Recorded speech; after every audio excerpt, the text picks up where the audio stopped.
You know what the vibes is, man.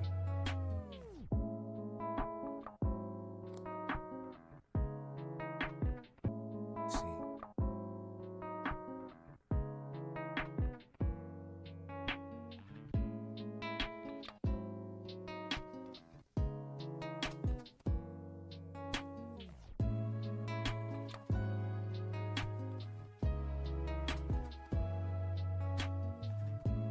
Yup. In motion, baby. Know what it is. Motion.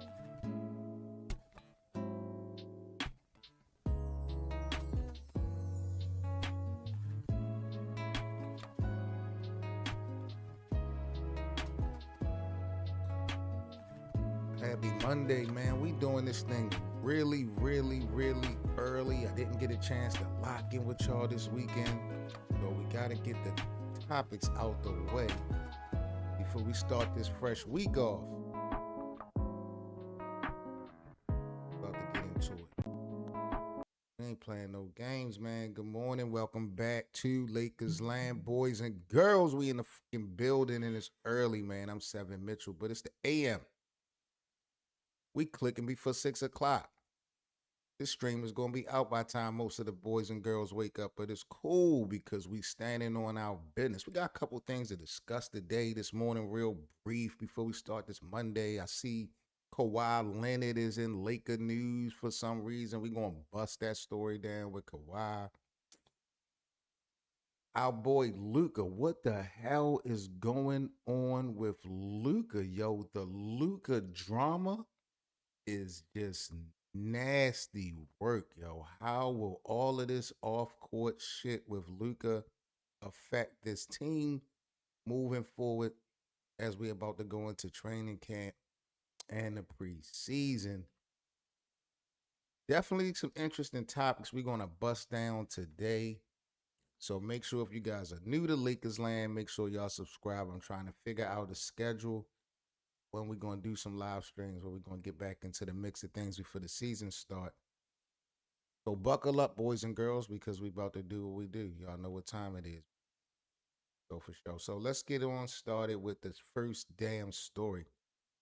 That's this Kawhi Leonard story. Let's talk about Kawhi Leonard. This to me, this story isn't new to me as far as when it initially happened. I remember it initially happened. For most of y'all that don't know, during Kawhi Leonard's 2019 free agency, his camp reportedly asked Jeanie Buss and the Lakers for partial ownership of the team if they was to sign him, a private jet, a house, and guaranteed endorsements money. And this story to me is crazy because it actually makes Jeanie Buss look pretty decent. If y'all remember, Kawhi's uncle and his advisor, what's his name? Dennis Robertson, I think his name was. According to reports, I remember he had made them request during a conversation with Jeanie Buss years ago, and Jeanie Buss had reportedly rejected them because those types of benefits would violate NBA rules. So here we come now spinning the block, and now the Clippers have got the same damn issues with Kawhi Leonard. And I remember the NBA, they later investigated the Clippers after, like I said, after complaints surrounding, their free agency process.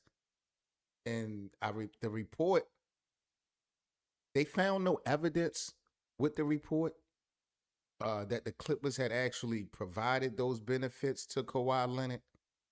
But, I find it hard to believe that this story is coming back out. We know how much money the Clippers was playing with new ownership. They were trying to buy a championship. I mean, this is kind of interesting. But if I play devil's advocate, what if the Lakers had said yes? What if the Lakers would have appeased to Kawhi Leonard's camp's orders back in 2019? Just forget about the CBA for a second, y'all. Like, imagine the Lakers somehow, some way found a way to get Kawhi Leonard in 2019 to pair up with LeBron and Anthony Davis. That team would have been ridiculous. when you think about it in hindsight, with the Lakers only winning one championship, right? If they would have brought Kawhi Leonard in 2019, I think the chances would have been very good that they would have won more than one title, or at least would have been able to really compete for more than one title. I don't know now if that was such a. I mean, I'm kind of torn. I don't want to go off of revisionist history, but I just feel like maybe if Kawhi was with the Lakers, they would have won possibly more championships in that window.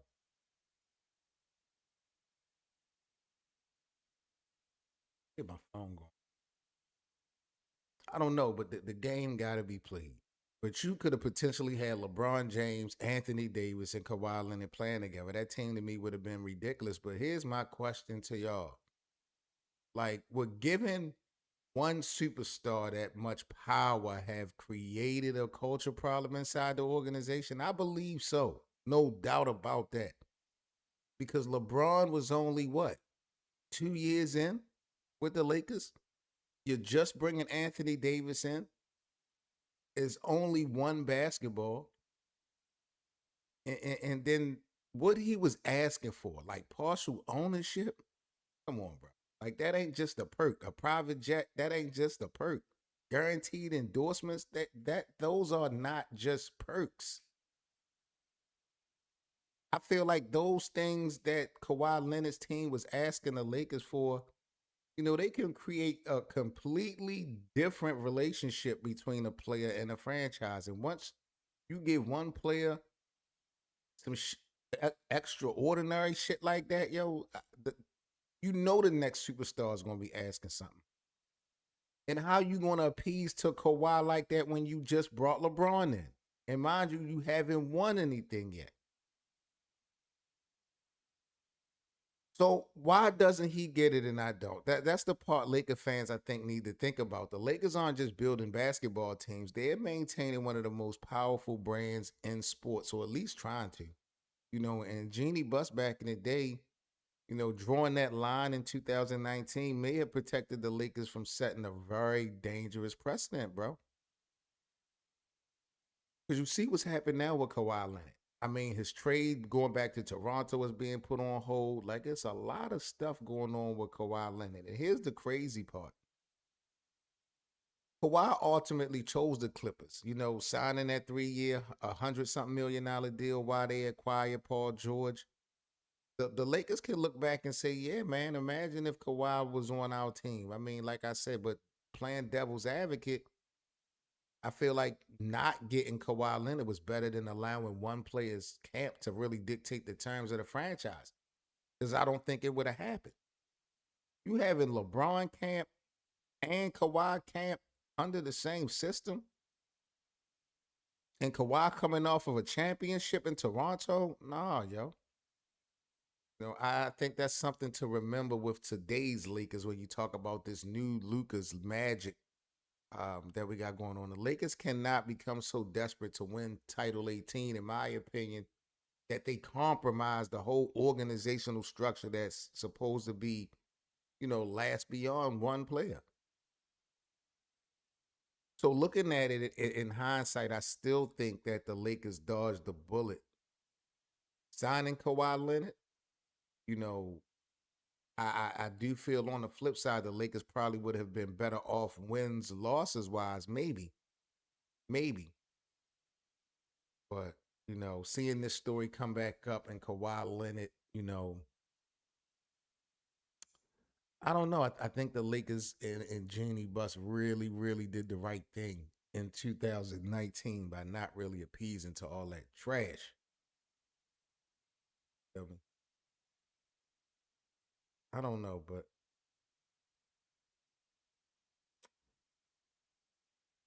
what I want to talk about next, because this Luka shit is crazy. The Luka situation is nasty work because I didn't get a chance to talk to y'all about Luka taking the team to Slovenia. Um, I see Victor Wembanyama, he taking some of his team to France. There was a story that came out last week that Luka's um, daughter's mother I think was dropping the child support case or something like that. And then like 48 hours later, this bombshell story dropped. And I'm just like kind of blown away because the distractions that's facing the Lakers and involving Luka before the ball even get tipped in the air with this whole new roster, it's not a good look, yo. So Luka's ex-fiance had reportedly filed a new claim in Slovenia seeking $50 million while also seeking to reduce Luka's custody time. Now, I'm gonna try to be extremely careful with this one because we're talking about a private family. We talk about a legal dispute.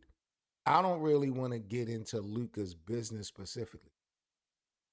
Like I said, recent reporting that she filed a new claim in Slovenia for the 50 million total, 40 million, that's 40 million for herself and 10 million associated with their two daughters. And she want Luka's parenting time reduced from at least 2 days a week to one. I mean, I really got to talk to the bosses. Did Luka cheat on this woman? What did Luka do to this woman that's making her carry things like this, yo? Because she is going hard in the paint. And this is Luka's prime window. Like, Luka cannot afford right now to be distracted by anything. Y'all remember the situation with him and his mother? What was that, last year, 2 years ago? This this is not good at all, bro. This could become a distraction for the Lakers, even if Luka does absolutely nothing wrong. I mean, Luka's career, when we talk about basketball, is already demanding. Now you got international legal proceedings and shit going on in different countries. You talk about custody issues, bro. Like, he has to lead a new team. You got the media attention. This is a lot put on Luka's mental, his psycho. And Luka is not a champion yet. We know Luka went to the finals with Kyrie in Dallas, but Luka has a ton of pressure now, along with distraction. You thought LeBron James had a circus going on. The circus might not have went anywhere, bro. Because Luka got a lot going on, whether it's intentional or unintentional. And remember this, y'all. Luka always chose to sit out representing Slovenia this summer because he said his daughters and his responsibilities as a father was his priority. So he put basketball to the side for his kids. And I can respect that. But something is going on behind the scenes, behind closed doors with Luka and this woman. And she is not letting her foot up off of this nigga's neck, bro. I don't know what Luka could have done. The only thing that come to mind is that he cheated on her, yo. I mean, because she ain't playing. And from a basketball standpoint, the Lakers have to hope this situation don't become something that follows Luka into the season, which I anticipate is going to. These are his kids we talking about. This is his family we talking about. You can't just turn that shit on and off. And I say that because the Lakers don't need Luka spending mental energy, bro, dealing, with shit like this happening thousands of miles away where you can't control anything while at the same time trying to carry an entire franchise, a new franchise with absolutely no identity. That's the biggest concern to me. And I'm not saying that Luka can't handle it. You know what I mean? I think it's still just unknown. Whether we talking about constant headlines, court proceedings, or just the family responsibilities, period. I think that, like I said, create a whole new layer of pressure during the regular season where Luka's already being asked to become one of the faces, of the Lakers. LeBron James is gone, yo. You don't have that safety blanket. Luka is now unquestionably, no doubt, the centerpiece of this organization. That means every single Luka story, it becomes a Lakers story. If Luka has a bad game, people are talking. If Luka misses practice, people are going to be talking. If Luka travels internationally, people are going to be talking. If this legal situation with Luka continues into the regular season, the media going to talk about that too, bro. So I'm not saying that this situation is going to hurt Luka. I'm not saying that this situation with Luka is going to hurt the Lakers. I'm saying the Lakers have to hope that it don't, because their entire season and beyond, I think, is increasingly tied to this one superstar. We're not even going to get into the money part, how they, overpaid guys and all that. I really got my eyes out for this Luka story. I don't want to report on it too crazy because, again, we talking about family business. We talking about business behind the scenes. We talking about business that I don't know. And I don't really, I'm not going to lie. I do care to know. I want to know what the hell Luka did, y'all. I'm just being honest. I want to know what the hell Luka did to this woman. She is not playing around with this man, yo. That is a fact. And I'm watching Luka. He ain't complaining, so it make me feel like she got the upper hand on this dude, bro. She got the upper hand on dude, but he playing it right so far, so good. But I just don't like the way this shit is headed. And then when she dropped the child support case just a couple of days ago, I was like, okay, Luka, he about to really lock in now. He reported that he's 100% healthy. That's what they say. I don't believe all that. But they say he's ready to go as far as physical. Uh, I think the team made a lot about nothing when we talk about Luka taking the Lakers to Slovenia. I mean, I'm not. What is that supposed to do? There's no doubt that you need chemistry. You want chemistry. You want chemistry. But a trip to Slovenia for this Lakers team with this young core, I feel like they gonna be so much stuck on the landscape, the area, the surroundings. I don't know how locked in they gonna be on basketball, seeing things that they never seen before. As millionaires, as professional superstars, being able to travel somewhere like that, they don't get no. A lot of these guys for the Lakers don't play in the Olympics and no shit like that. So this is rare air for them. JJ Redick, a new coach, like they're under Luka's leadership out there. But like I said, Joe, Luka got so much shit going on. Like I don't really know how much this all benefits the Lakers at all. I don't know if having them niggas eat dinner in Slovenia is going to get them to win more games.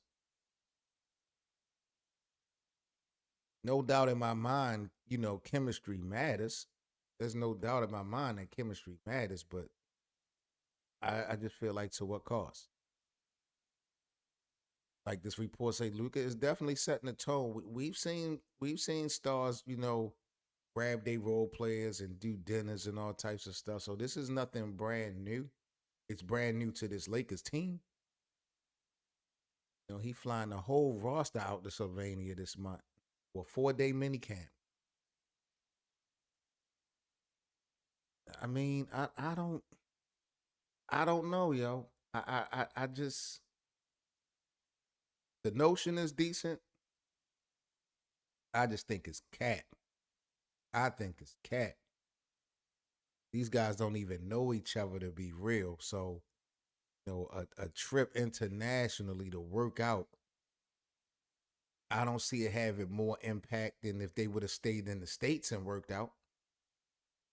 Like I said, I could argue that it could be more distraction because this is where Luka's family is. This is where the kids are. And with these new, scenarios, allegations, situations, however you want to spin it, bro, I just, I kind of feel bad, man. God, I feel bad for the Lakers because it's already going to be an uphill battle to climb. It's already going to be an uphill battle to climb. But I will say this, as I'm reporting on this Luka shit, I'm not giving Luka no type of pass. I'm not making Luka to be out to be some victim. I don't know what Luka done to this woman that's making her go so hard.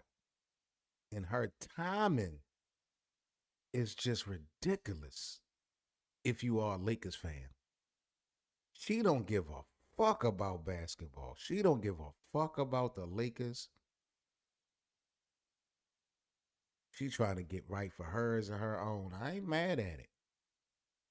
I ain't mad at it. But I just hope, and I'm not saying I wanted Luka to do something bad. I just hope that all this noise is warranted. I hope we not talking about a jealous, vindictive, hating ass baby mother who ain't got nothing going on and for whatever reason taking it there. Because we have those out here. We just don't know what the truth is with, her situation with Luka. Reports have always been, it's kind of been about the distance, the logistics of where they stay in the custody. I think it's deeper than that. I think it's definitely deeper than that.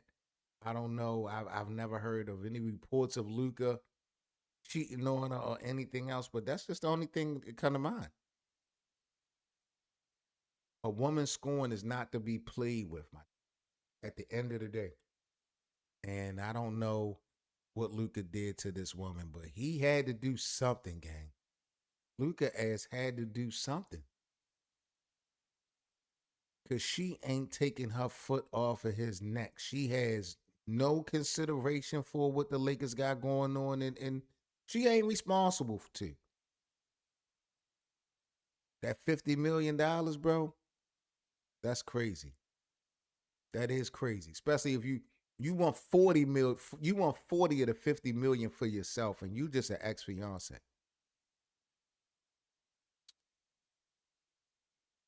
Mm, kind of nasty work, yo. Definitely a little bit of nasty work. But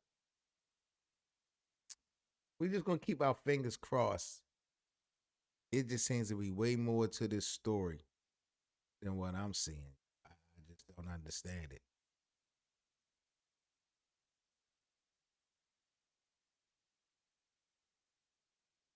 I don't understand it.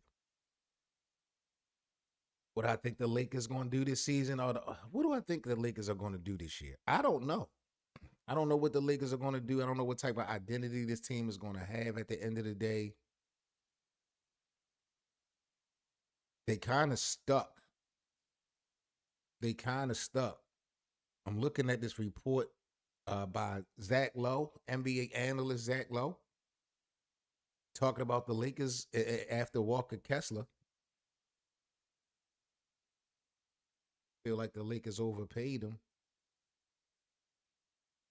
Zach says there's no question that they overpaid for Walker Kessler, and now they trapped with this team and have to figure out either this is the team or is this a way to pivot by trading Austin Reeves down the line. What's interesting about this is what we discussed on Lakers Land last season. We knew we were going to end up right here. We talked multiple times about what the Lakers should have done last year. Should they have tried to shop Austin Reeves and trade him? Should they just go all out with the chance of losing him in the offseason? Because he was having a career year. There was so much going on in the Lakers organization with Luka being out at times, LeBron being out at times. Austin Reeves stepped up, and when he was in, he was playing at a potential all-star level. So we knew that this undrafted player was going to be asking for a bag. He could have, some felt like he definitely deserved a bag. I just didn't know if $40 million was a good idea to pay a guy who hasn't been an all-star, who gets picked on defensively. There was just and I offensively, even though I like him and Luka as a backcourt offensively, defensively, they just liabilities all day, every day.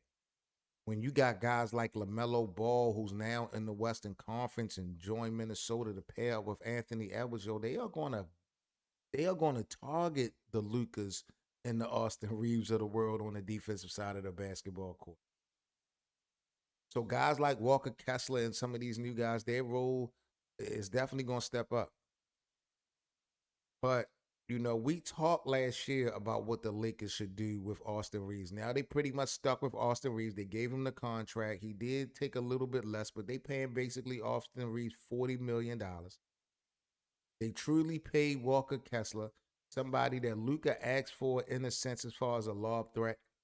But Walker Kessler is not an all-star neither. You have super expectations for guys on this Lakers team that's not the top guy. We just discussed all of the expectations and distractions that Luka got. Walker Kessler and Austin Reeves need to have all-star seasons this year. At least one of the two need to have their first all-star appearance, in my opinion, if the Lakers are going to be any type of competitive. Forget winning championship. But if you're talking about play-in, playoffs for this new Lakers team, Austin Reeves and Walker Kessler, they're going to have to step up their production tremendously and consistently. I feel like availability is going to be the thing that's going to make or break the Lakers. If Luka goes down for a substantial amount of time, if Austin Reeves go down for a substantial amount of time, it's over. Ball game. The Lakers can't afford to bring nobody into this team. And I'm talking financially. The Lakers are broke. They have no draft capital. They have really nothing. You got Bronny James, you got Vando, you got Dalton Connect. Those guys don't move no real needle in any trade. They'll be included, but the Lakers do not have a lot to play with, yo. It's really make or break for this Lakers team, and to me, they're not built to make anything. This is rebuild time, and you're doing it in Luka's prime with distractions and without LeBron. But this is what Laker fans ask for. Zach Lowe said that there's no question they overpaid, Walker Kessler, and now they trapped. I don't want to be so disrespectful and say the Lakers are trapped. I mean, if Walker Kessler comes out, play all, defensive NBA style production and makes an all-star game, I think it'll be really worth it. He'll be at least, regardless of how much money you paid him, I think they gave him 130, 140. I mean, he'll be locked in with Luka in Austin for those 3 to 4 years. So it gives you something solid to build around. But we got to wait till the game is played, yo. Bottom line, we simply got to wait till the game is played. Austin Reeves, what does Austin Reeves' future look like in Los Angeles? I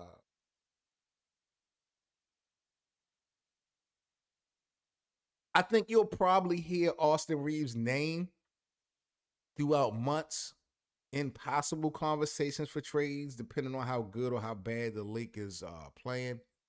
Ultimately, though, I think Austin stays just as long as Austin wants to stay. I think Austin stays just as long as Luka wants Austin to stay. I honestly don't see. I honestly a lot. Well, see, this is the thing. We dealing with Mark Walters and new ownership. Mark Walters got his own investigation problems going on. I don't know, yo. I don't know.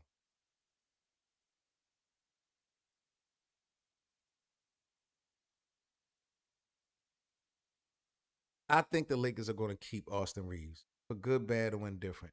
I don't see him getting. I don't see Austin Reeves going anywhere. There's not even a bunch of players available out there that if you were going to do a deal for Austin Reeves, like who's going to benefit the Lakers? Who you going to bring in? Who's out there?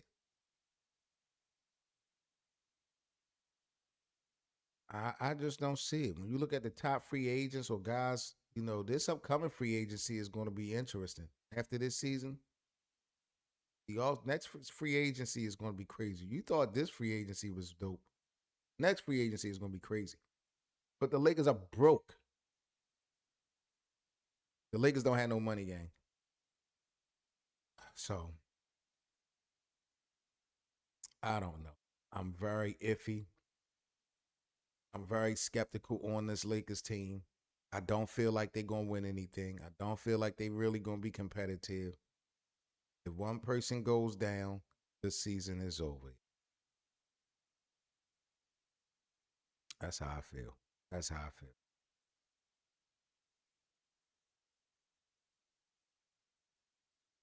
What do y'all think though about this NBA offseason kind of going global? With Luka taking the Lakers to Slovenia, we talked about that. I told y'all I think Wemby, he's brung some of the Spurs teammates to France. What do y'all think about this shit? At the end of the day, do y'all think it's a good move? Do y'all think it's a bad move? Um, I think on the surface, this is great. It's great. Luka is hosting the Lakers in Slovenia for the 4-day mini camp, with the workouts, golf, sightseeing. There's definitely going to be team bonding. No question about that. I need the Lakers team to bond more on the court, though. I'm not looking for y'all niggas to be friends right now. It's going to be needed. You're going to have to fight for each other. But I just hope guys know what they're doing.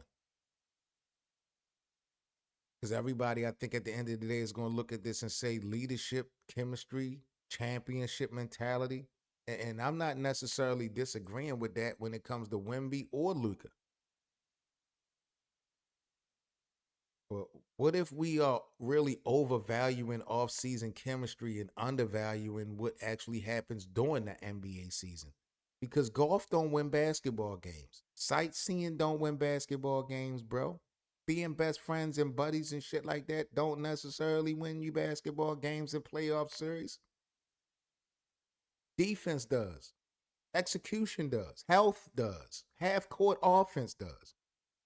And that's another potential problem. Luka is putting even more responsibility on himself. This is now his team. Like I said, LBJ is gone. Luka's organizing trips. He establishing new culture. He's the face of the franchise. That's a lot to bear. And if the Lakers struggle early, nobody's going to say, well, give him um, time, or they had a great time in Slovenia. They're going to say Luka has to figure this thing out. Same thing in San Antonio or Wemby. So for me, ultimately, when we talk about the leadership of Luka with this Lakers and this trip to Slovenia and just these off-course distractions and shit like that, yo, the Lakers can't confuse toughness with preparedness. I love Luka bringing this team to Slovenia. I love players talking and taking ownership. But this is where pressure increases, boys and girls, because when you tell everybody you're building something special in August, Laker fans are going to expect to see that shit in September, in October. And by April, Laker fans expect to see the playoffs. So, I mean, I don't know, bro. This has just been a wild couple topics of the Lakers. Ultimately, I'll say this. Kawhi Leonard reminds us all as Laker fans that desperation can definitely make franchises compromise their principles. We're watching this shit in 4K. I'm glad that Genie Bus didn't fold, take the cake. When we talk about Luka, yo, I feel like Luka's personal situation, it reminds me that even the greatest basketball players in the game got real life responsibilities that can actually impact the season, yo, on and off the court. And that the global offseason movement, It lets you know that chemistry is valuable on face value. The chemistry alone don't win you championship. When we talk about our new Lakers, I'm not predicting disaster. I'm saying watch these three things to play out because sometimes the biggest threats to a championship aren't always obvious. Sometimes they're hiding inside the things everybody is really celebrating. And that's why you can't just take being a Lakers fan. You got to be a fucking Lakers analyst nowadays. So that's what I'm going to leave y'all with for today. Y'all let me know what y'all think. Did the Lakers dodge a bullet with that story of Kawhi Leonard in 2019? Because it's now resurfacing. You see the situation with him and the Clippers and the Raptors. Just nasty work. And I'm glad that the Lakers aren't really in the mix of that madness. What do y'all think about that? What's y'all thoughts on Luka and all the drama that he is dealing with right now, man? And last but not least, just the global take, the global look, the responsibility of the offseason of the NBA going global with Luka taking the team to Slovenia, Wemby taking the team to France. Y'all think this is good for the Lakers? Or this is all ado about nothing?